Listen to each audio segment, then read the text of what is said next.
Hi everyone, welcome back to the channel. Today I'm going to show you how to turn off location sharing on Instagram on your iPhone.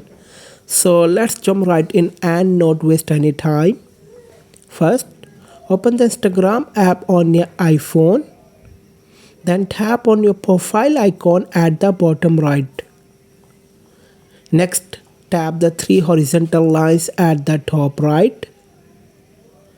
Now scroll down a bit and go to device permissions under the app and media section.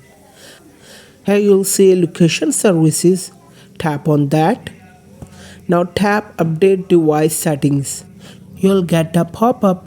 Just tap update device settings again. This will take you to your iPhone settings. Find allow location access and change it to never. And that's it. Now your Instagram won't share your location from your device. If you found this video helpful, don't forget to like, share and subscribe.